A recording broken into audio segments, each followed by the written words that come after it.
enough of all of the small talk. We have the big talk in front of us. Nils versus Jorijn. Starting with the accomplishments of these players, we can go through them again. We covered them earlier, but Nils has a lot of accomplishments to their name, with the Stuttgart Regional Finalist in 2024, most recently Richmond Regional Champion in 2020, going back a little bit further, top 4 finish at Worlds in 2018, and a top 8 finish at Worlds in 2017. Over on Jorijn's side, we do have that top 32 at the Bochum Regional Championships back in 2023, the previous season. But we do know that Jorijn has been well acquainted with the meta. He's been able to be a great sort of spokesperson of the community with assisting and helping other trainers out. So being able to see him reach this great situation for himself versus Nils in the semi-finals, completely chuffed for him. Yeah, it's an amazing accomplishment, and this one here today, at the very minimum, is going to be a top 4 at the 2024 European International Championships, which is a great accolade in itself, but I'm sure they would probably like to get finalist, if not champion. So we'll have to see exactly who comes out victorious in this next match. We can see a quick overview of the teams here. So Nils with that Urshifu, the Porygon 2 we already mentioned, the Ursaluna, the Amoonguss, Incineroar, and that Fluttermane. Yeah, having the sort of duality when it comes to either side of the speed control spectrum is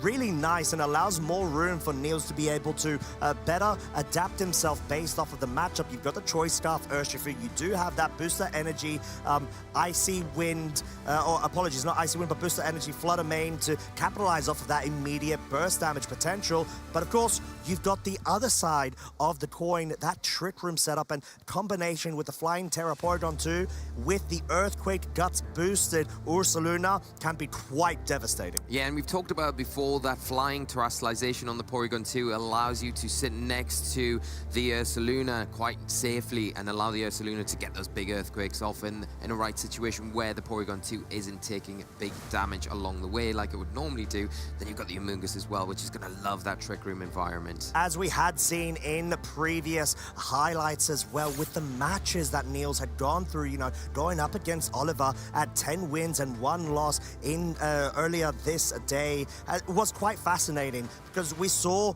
there was just so much pressure coming out from Nils' side. In that game 1, he essentially just ran triumphant of it. Oliver did a really good job in being able to try to counter that as best as possible. However, it wasn't too much prevailed. The Golden Guard terrestrialization there didn't end up giving as much resource availability to himself to guarantee that game 1, but then in game 2, we did actually see that very critical Ice Beam freeze that did actually affect the Golden Girl's potential of getting Nasty Plot set up, putting Oliver into a great situation to force a game 3.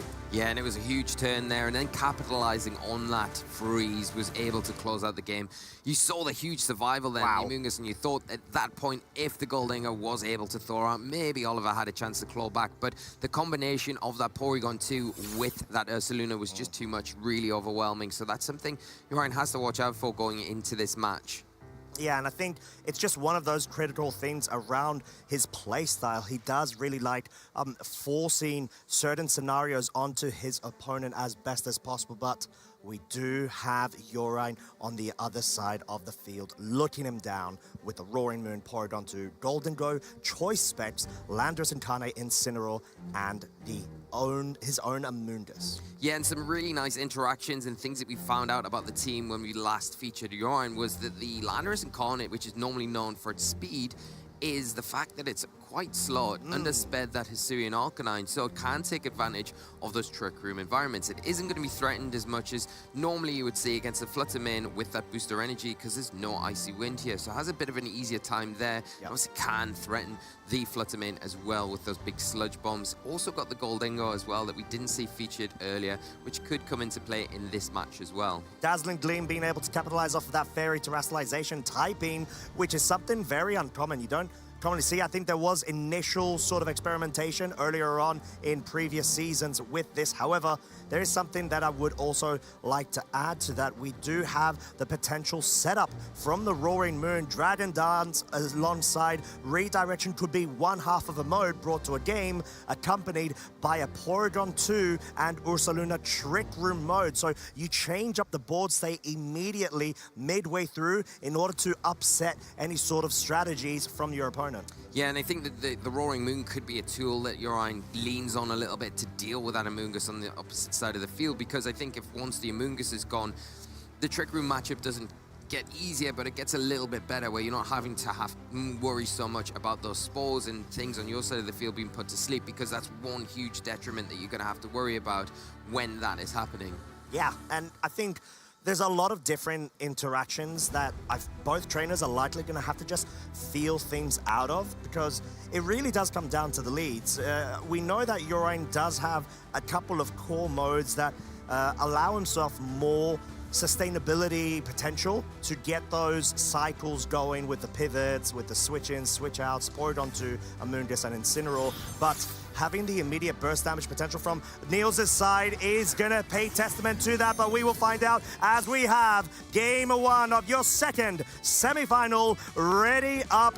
Flutter Mane with the Incineroar over on Nils' side versus the Incineroar and Amoonguss over on Jorijn's. Yeah, really nice lead here from both players, attacking it in different ways here. We're going to see that booster energy first off activating on that Flutter Mane. It is going to boost the special attack on the Flutter Mane, making it hit a little bit harder, but it does have access to that substitute, which could keep it safe from the spores from the Amoonguss. So will Jorijn look into that? But he does have this fake out next to the Flutter Mane, Nils, and is able to prevent a fake out or even a spore from that Amoonguss. It is a really nice touch to be able to be immune to fake out, get substitute. It's quite an opportune Pokemon to be able to bring against this lead, whilst if Nils does really want to, can focus onto a Terrestrialization into the grass type to negate any sort of spore immediate impact going into it, which seems like it may indeed be the case. So wanting to completely nullify all of this sort of disruption potential coming out from Jorijn.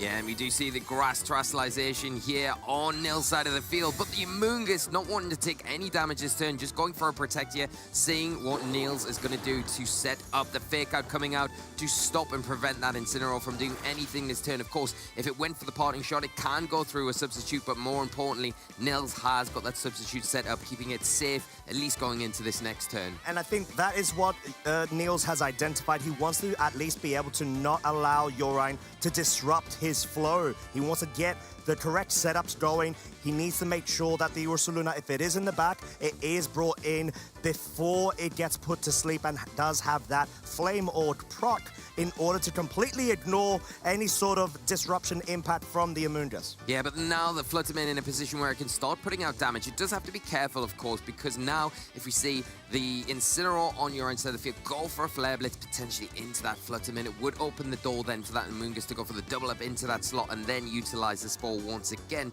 So Nils has to be a little bit careful, but there is the option here for going for it just to protect here and then maybe parting shot out with the Incineroar reposition, get something in a little bit safer. Oh, but we have the Water Terror from the Amoonguss not wanting to fall fell from that Flare Blitz focus if it does come out in combination with a Shadow Ball. But the Flutter Mane on the defensive wants to just make sure it keeps its substitutes safe and perhaps gets another Pokemon brought in. However, Knockoff focusing onto the Incineroar does get rid of that very vital Citrus Berry, which could prove dividends later on in the game. Flare Blitz doesn't target down the now susceptible Grass Terror Incin, and the Spore just trying to catch Nils out there and guarantee that the Flutter Mane doesn't have a lot to go on in the subsequent turn. Yeah, really nice use of Protect there from the Flutter Mane. Like we said, the double up was maybe coming in from Jorijn. That's exactly what we saw, and allowing the Incineroar on Nils' side of the field to get a really crucial knockoff, taking away a little bit of recovery options for the Incineroar on Jorijn's side of the field. Now looking a little bit difficult to get around this combination. Again, the double up here is still present. Now, do you keep the Flutter Mane in, allowed to go to sleep, or do you switch it out to maybe something like your own Amoonguss if you have brought that as an option?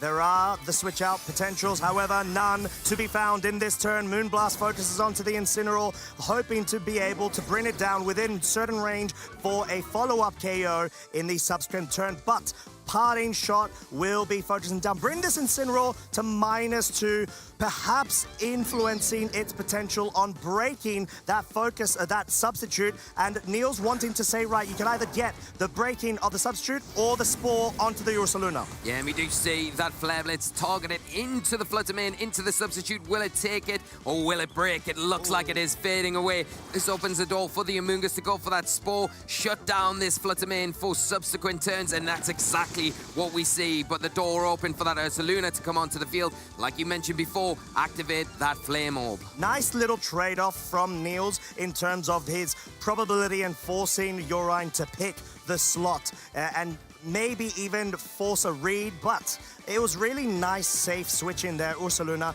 The Fluttermane can try to go ahead and start withering away the additional turns of sleep, but Ursaluna cannot be put at all to sleep from this point onwards. Ursaluna just wanting to go for the critical damage at this point. Yeah, and now in an awkward position, the Fluttermane switching out, not wanting to take any unnecessary damage, allowing the Incineroar to come onto the field now, dropping another Intimidate onto the Incineroar on your side of the field, taking it down to -3 attack, not really affecting the Amoonguss, of course, but it is retreating in this situation, not wanting to take any of those big facades from the onslaught of that Ursaluna, and Gholdengo making its way onto the field as a parting shot coming out, taking the Ursaluna down to -1 attack, will quell those attacks for at least a little while to allow Jorijn to get a foothold in the game. However, there is still the potential of a very powerful Earthquake, even though it is still at -1 of its attack, to be able to deal really good amounts of damage onto this Gholdengo, given that now the Grass Terra Incin is by Nils's Ursaluna's side.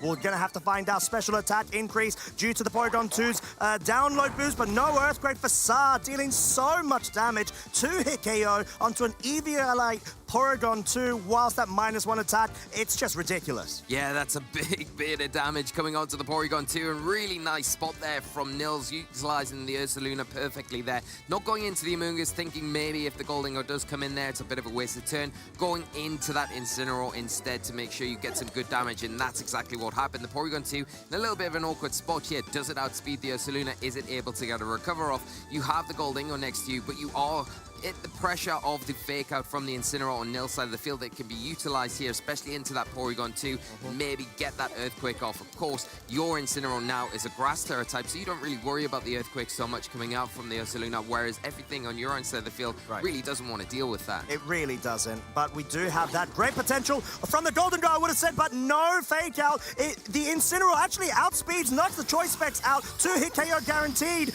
and Make It Rain not dealing anywhere near as much damage as it originally would have, which could have been quite detrimental onto this Ursaluna. Ice Beam Focus does pick up the KO onto the Incineroar, which is, of course, weak to the Ice-type move. And that doesn't matter one little bit, because the Incineroar going down, it's done its job, it's got the knockout off, and the Ursaluna going for that Facade now into the Porygon 2, picking up a huge knockout. Huge knockout indeed, allowing the board state to immediately fluctuate for both of these trainers in this scenario, allowing them to be able to bring in a fresh Pokemon. But my word, Gholdengo losing the Choice Specs can prove to be quite detrimental in terms of its original damage output calculated by Jorijn situation. Yeah, getting the knockoff onto that, removing the Choice Specs before it was able to go for that Make It Rain was absolutely huge there, and allowing the Ursaluna to eventually get that Facade off, which is so important into the Porygon 2. Now the Amoongusses on both sides come back onto the field. We've got the Water type on the Jorijn side, and then we have the regular Amoonguss on Nils. And the thing is about the Water Terra Amoonguss over on Jorijn side, it can now be redirected for any sort of focus points of spores or general damage which you would like to see, which isn't something you commonly see, but it's great for Nils' positioning. Yeah, exactly. And that Earthquake as well is hitting for neutral damage on the Amoonguss if Nils decides to go for that. It's a nice, easy turn here. The Make It Rain has dropped the special attack on that Gholdengo already, so it's not going to be doing as much going into this next turn. You've got to expect the Ursaluna going to be able to survive that and then potentially go for an Earthquake, damaging your own Amoonguss, but it could be an option here. Oh, but staying in, hoping to be enough to to pick up the Ursaluna, but not quite. Now brought down to -2 of its special attack, but Nils' Amoonguss does move first, does go for the Spore, and does put asleep that pesky little Amoonguss over on Jorijn's side, whilst we have the Headlong Rush, guaranteeing the KO, bringing Jorijn down to his final 2 Pokemon. That's a huge turn here and a further step in the right direction for Nils, picking up a big knockout onto that Goldingo, taking the second Make It Rain after that special attack drop, but more importantly, shutting down the Amoonguss on Jorijn's side of the field, taking advantage of that terrestrialization there. Going to be susceptible to those spores now and taking full advantage, putting it to sleep, not in action going into this next turn. Whilst Incineroar does come back onto the field, it has Fake Out. It has been able to bring this attack of the Ursaluna down to -2 of its damage output. However, the Flutter Mane is still asleep in the back. It may be opted to be brought in to allow room for this Ursaluna to just pick up an Earthquake KO if Jorijn's Pokemon are brought within the range they need to be. Yeah, this match isn't over just yet because that Fluttermane does need to wake up. The Ursaluna in a really precarious position where it probably will go down to another tick of burn damage, but if not very close anyway, and any attack coming out from the Incineroar will probably be enough to pick it up either way. So that is something that, you know, Nils is going to have to try and think about, try and maneuver around a board position. It looks like locked into that Sludge Bomb here. If the Amoonguss can get that off into the Incineroar, is it going to be enough to pick up the knockout there? If it is, you're one step away from taking this game 1. And we need to make sure whether there's a Flare Blitz connect there to pick up a KO on Amoonguss, I would say, but the Fake Out wanting to play it safe. Sludge Bomb, not quite enough to pick up the KO. No poison impacted as well, and Amoonguss over on your own side is still asleep. So all of a sudden, we know that at least the Ursaluna, if it can outpace this Incineroar, at least the Amoonguss and the Incineroar is dispatched of, it can likely clean up this game. Yeah, and the problem is if the Incineroar goes after the Amoonguss here on Nils' side, it has got the Rocky Helmet. Now with that subsequent damage from the Sludge Bomb, the Rocky Helmet recall will be enough to pick up the knockout. So you've really got to pick your target right. Do you go after the Fluttermane here? If you see a Rage Powder to maybe give the Fluttermane a little bit more room, it could be really detrimental in losing the one big offensive threat that you've got. As Flare Blitz will be focusing down on the Amoonguss, not quite enough to pick up the KO. Of course, will be dealt damage and actually self-KO due to the Rocky Helmet. The Sludge Bomb does try to connect, whittle down the damage, or the HP of Jorijn's Amoonguss. Although it does wake up, it does try to go for the side Pollen Puff, unfortunately failing, much to Jorijn's detriment. Yeah, unfortunately the side Pollen Puff would have been so useful there, but not in time. The Incineroar already going down, and now the Amoonguss against the world, as we do see cancellation. Nils taking an early lead in this top 4 game here. And in what way he was able to do it? We saw a lot of interesting interactions. First couple of points would be, Nils brought Ursaluna, did not bring Porygon 2. It did not bring a dedicated Trick Room mode. He was just more so relying on having the disruption availability from his side, the support Pokemon being the Amoonguss, being the Incineroar with Fake Out pressure as well. And we saw how important it was. Jorijn did try to focus down, break the substitute, which he was able to do it, but at the cost of the Ursaluna being able to be brought in and have the Flame Orb proc. Yeah, and you saw the detriment of that. It was a really good choice in the end from Nils, where it allowed the Ursaluna in, not being affected by the Spore, so it was free to kind of just fire off those big attacks as it wanted. Porygon 2 did put in some work for Jorijn, like we're seeing now, taking down the Incineroar, but I think at that stage, the damage had been done. We saw it get the jump on the Goldingo, knock off that Choice Specs, which was so pivotal in allowing the Ursaluna to get these big attacks off. 2-hit KOing Porygon 2, which was huge, removing that speed control and that threat after the download boost. Yeah, and water terrestrialization on the Amoonguss not really paying fruition as Jorijn would have liked there, being susceptible to the opposing Amoonguss. Headlong Rush, picking up the KO onto the Goldingo. But I do want to touch on the point as well, Lee.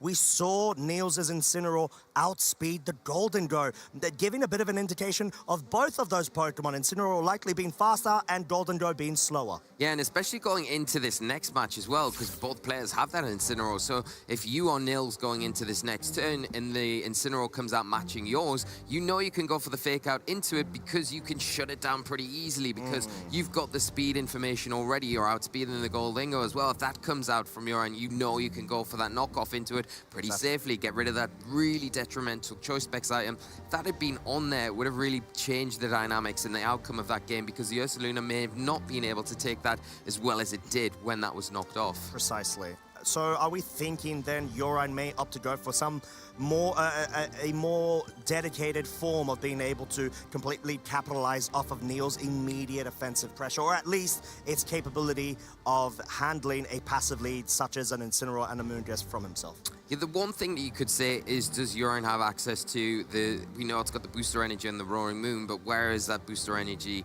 activating? Is it activating on the speed stat, or is it activating on the attack stat? Because if it is the speed stat, it could get the jump on something like the Fluttermane that was really disruptive in that early game, and then that gives you the outlet to put a lot of pressure on from your side of the field, where it was kind of the other way around in that match. And then having that outlet there could open the door to nearly almost give you the advantage that you need. You've also got the immunity to the earthquakes as well, but we'll see how things are approached as we get into this game 2. Game 2 leads on our screens. Nils with Fluttermane Incineroar versus a bit of a change-up over on your side, being the Incineroar and the Porygon 2, which does get an attack download boost, not its critical special attack it would have liked. No, not the critical attack that it would have liked, but still in a good position because it does have that poison terrestrialization that it can go for, and then put immediate pressure on that Fluttermane as well as resisting those fairy type attacks. The big thing is here, the Fluttermane in a position where right now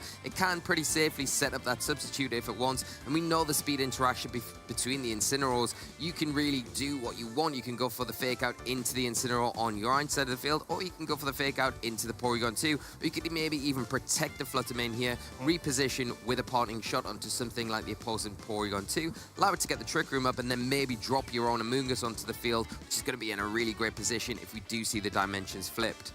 I do still like the fact that the Fluttermane is brought in order to act like a sort of cushion point of being able to guarantee a substitute setup in case there is that Amoonguss focus with a Trick Room later on down the line, confirming as we do see it arrive on the field. Fake out, focusing onto the Incineroar over on Jorijn's side. No fake out coming out from Jorijn's Incineroar itself, but Moonblast being able to bring it down to the point where it has to proc that Citrus Berry. Yeah, and that's a really nice play there from Nils, identifying that maybe the Porygon 2 isn't in the best of positions. Maybe the Amoonguss comes in from Nils, taking it out of the fray and bringing Jorijn's own Amoonguss onto the field. But by doing that, identifying it, going for the fake out into the Incineroar, getting some really valuable damage onto that side of the field, and now in a position where you can almost go for that protect play here and then position out with your own Incineroar, get your own Amoonguss onto the field. Yeah, I think being able to already push the aggregate onto Jorijn in terms of that battle of attrition is so key in order to limit the amount of options Jorijn has available to himself, as we do have the first terrestrialization of Game 2 being that Grass Terra Incineroar yet again wanting to negate any sort of pesky little spores. Yeah, great terrestrialization for that reason. We are seeing the substitute come out from the Fluttermane here, protecting against any potential spores. The Flare Blitz, though, from the Incineroar into the Amoonguss. The Intimidate really helping out there, taking it down to 50% health. The Rocky Helmet, a little bit of chip damage as well, but it does leave the Incineroar on Jorijn's side of the field open. It predicts it. Go for the huge Flare Blitz into that side of the field, taking massive damage here. And the Amoonguss now left to go for a big attack or a supporting option move if it chooses to. It could try to target down the Pollen Puff right now if this is a dedicated read for both slots, but no, wanting to at least try to cover for both scenarios. The Grass Terra all remaining on the field and still remaining susceptible to those spores. So a nice little middle ground play from Jorijn. However, you do really need a hard commit in order to slow down this momentum from Nils' side. Yeah, and the problem is now the Incineroar is probably in range of a double up from a Flare Blitz and a Moonblast here. Now, does the Amoonguss pull that away and protect the Incineroar and allow it to potentially take down the opposing Incineroar that's now a Terra type on Nils' side of the field, or do you preserve it for later? And we are seeing it just take a break, get that regenerator activated so it can come later on in this battle. As we have Porygon 2, the Snow Frolicker, on the field. Attack boost, however, yet again, not that special attack. Moonblast focus into the into the Incineroar with the Flutter Mane, enough to pick up the KO, and all of a sudden, such an integral piece to that 3 Pokemon core is out of this game too, putting Jorijn into a bit of the back foot place, especially with that accompanying parting shot, pivot, and bringing the damage output of the Porygon even further below. Yeah, and look, we are seeing the Ursaluna come onto the field now safely again. When the Amoonguss isn't a threat, to activate that Flame Orb, so important now, so it isn't going to be susceptible to the sleep. The nice thing that Nils has done here is got that substitute up. It's safe behind that substitute. The Ursaluna in a great position. Flame Orb activated, and now if the Porygon 2 does want to go for that Terastallization, you can't do it as easy because you are going to be threatened by these big ground-type attacks. Goldingo entering the fray for Jorijn. I do quite like Goldengo being brought onto the field. It does still have the option of going for that Terastallization. We know the Flutter Mane will likely try to target it down with a Shadow Ball. It depends if Nils is expecting the Terra or not, because we know Choice Specs does sort of lock it in that spot. We know Amoonguss is already in the back, so regardless, Shadow Ball feels a bit safe in this situation if you at least want to guarantee some sort of damage. Yeah, that would be really good if you can lock it in, of course. But we are seeing the Protect come out from the Ursaluna here. Not one to contend with any damage coming out from potentially a Goldingo this turn. And we do see the Shadow Ball. Is it enough from the Flutter Mane? It is not quite enough. The Goldingo hanging on barely by a thread here. Gonna get that Make It Rain off, but protected by the substitute. The Flutter Mane not gonna take the full brunt of this damage here and break it for certain. But the Porygon 2, what is it going to do? Is it going to set up the Trick Room or go after that Flutter Mane? It's a very precarious situation for this Porygon 2, especially when it's having to face down this Ursaluna, not setting up the Trick Room. It does want to still be able to have the speed advantage. However, the fact that we do know the Ursaluna wants to try to gauge the speed interactions is something key here. It is very healthy. It does have that Guts proc at the moment via the Flame Orb, so it's ready for the damage. Yeah, but the damage is being done to that Goldingo now, not in the greatest position because it's an easy Shadow Ball into that slot now for the Flutter Mane. There's no Protect there, so it's an easy target. Even something coming in is going to take a good amount of damage, and we are seeing the Amoonguss take its place on the field after proccing that Regenerator earlier on. How much damage will it do? Well, it will be significant, but it's not enough to pick up the knockout, taking it down to about 40%. The Ice Beam coming out into the Ursaluna. As it will be looking to try to retaliate with a Facade into the Amoonguss. Does guarantee the KO, and this is looking very grim for Jorijn's Pokemon. Nils is taking all of that immediate damage, focus, momentum straight to Jorijn's door and wanting to try to barge through to the finals. Yeah, unfortunate here for Jorijn. You can see what he was trying to do, reposition with the Amoonguss, but getting punished for that. Nils looking right through it, saying, okay, well, if I target it in with the Shadow Ball, yeah, I'll pick up the knockout. I can target in with the Facade. It's not very effective into that immunity, of course, but if something comes in like the Amoonguss, I can pick up a knockout, which is exactly what happened. We are seeing the Shadow Ball here. It is going to be the final blow into the Goldingo. Take Nils one step closer into this finals. As Ursaluna is going to look to try and close this one out. Ice Beam just for the additional bit of damage there of retaliation. Facade being the real key player, guaranteeing the 2-hit KO. Moonblast will be more than enough to be able to pick this Porygon 2 up, and so detrimental not having the Trick Room being set up there. Yeah, so detrimental. You would have went for it the last turn, but here is the final blow. Nils Dunlop is your other finalist, moving in to the European International Championships. And in what way he's been able to do it. It's been a long time coming. He knows how important this is. He's been able to accomplish it. He keeps that consistency going throughout the season, year upon year, much to the potential of being able to run through to the title. Absolutely incredible play here from Nils from start to finish of this set. In true convincing form, just had complete control every step of the way, utilizing all the tools, the information that he had on the opposing team, and closing it out in true blue fashion. Yeah, really, much so. It didn't even need to bring the Trick Room from his side of the field because Porygon 2 was such a key player for Jorijn's strategy. We've been able to see the Porygon 2, Amoonguss, and Incineroar being so well synergized with one another, but much to the detriment Jorijn hasn't been able to fully capitalize off of it. We see this Incineroar Grass Terror on Nils being the choice in both games for good reason. Yeah, and that I can't state enough how important that Flutterman was throughout this set. Behind the substitute after getting it set up early on in this match and then being in the position where it could just go for these attacks. The Goldinger surviving barely with the Shadow Ball, but not enough at that stage. It really pinned it in where you either left it in, let it go down, or you had to try and reposition. Reposition didn't work, came back in, and again, going down to that Shadow Ball, unfortunately leaving the Porygon 2 against the world. And yeah, I think who needs Ursaluna under Trick Room when you can just go ahead and not bring that speed control option as long as you have the Guts proc, you just go and deal damage. It's such a bulky boy, you know? You're going to be able to really hone in and focus on being able to dispatch of it, hence why the Golden Go was sort of deemed necessary from Jorijn's side as a bring in order to say, right, I need from my side of the field that instantaneous burst damage in order to threaten it to the point where it has to be very careful on how it sort of progresses in the game state. Yeah, exactly. Well, I think we've got a second finalist over ready on the stage now. Nils is with Charlie, so let's head over there, hear a bit more about that last top 4 game. Everyone, Nils Dunlop is back! Yeah!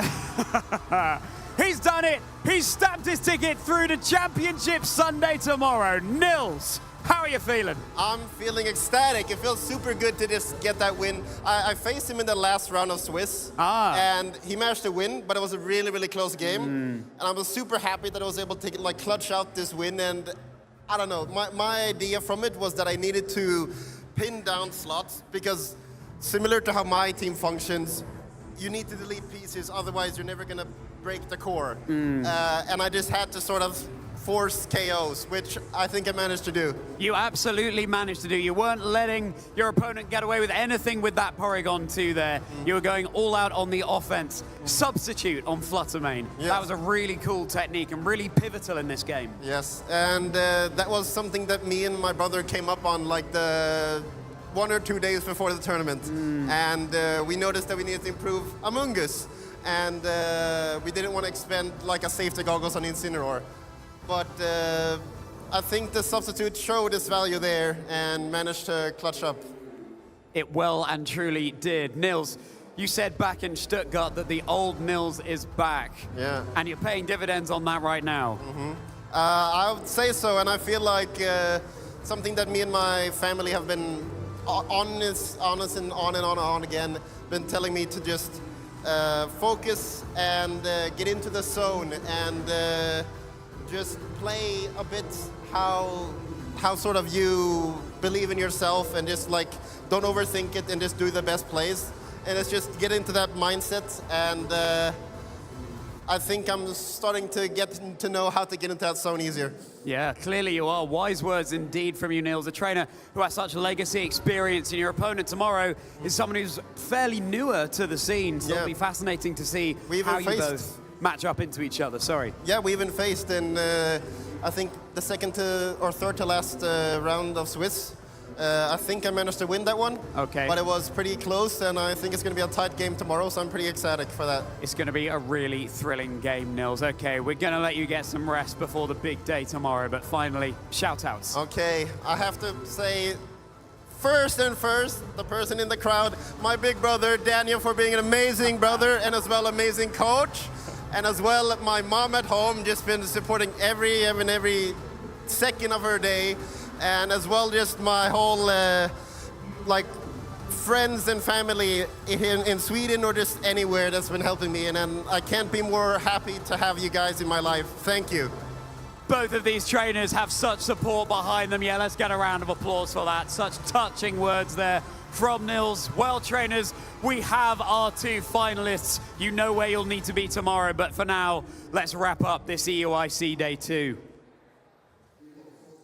So much love, so much passion, and so much triumph from this player, Nils Dunlop. We've said it year upon year. We just know how great of a player he is. He's just going ahead and keeps proving us right. He's got a spot in Championship Sunday.